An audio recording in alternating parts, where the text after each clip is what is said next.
Hello everyone. Welcome to Learn Law. Myself Ajay Kumar Prajapati and I am a law student. We started a lecture series on Civil Procedure Code 1908. ये हमारा 22 या 23 वाला lecture है.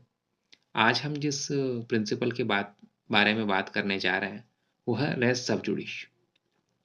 Section 10 civil procedure code इस बारे में बात करता है, लेकिन बैरेक्ट में कहीं भी नहीं दे रखा कि ये रेस सब जुडिस का प्रिंसिपल है.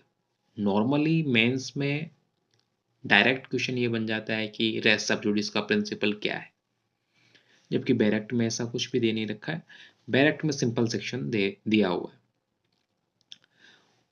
उसको पढ़ने के बाद भी हमें समझ में नहीं आता कि आखिर बात किस बारे में हो रही है, तो मैं सिंप्लीफाई कर देता हूँ सेक्शन को.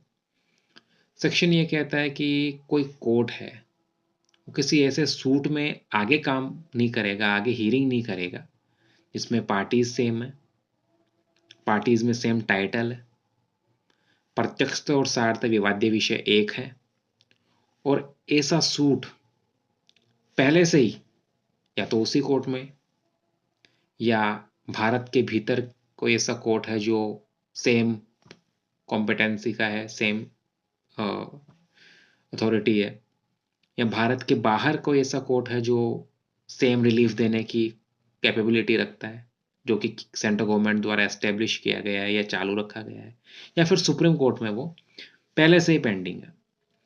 तो वो कोर्ट जिसमें दूसरा केस लगाया गया है उसमें आगे काम नहीं करेगा.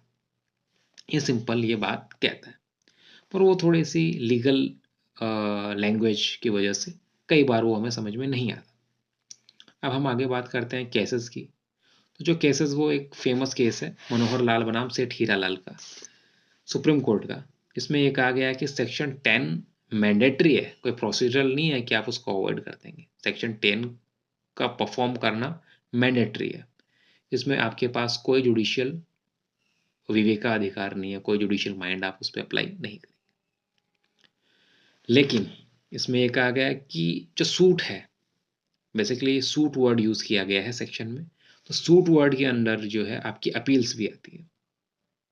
आगे हम बात करें तो सेक्शन 10 कहाँ लागू नहीं होगा, तो सेक्शन 10 लागू नहीं होगा आपका कोई बेदखली का वाद है, एग्जीक्यूशन प्रोसीडिंग्स है, जहां पे कोई प्रोसीडिंग सूट ही नहीं है, वहां सेक्शन 10 आपका अप्लाई नहीं हो. Thank you.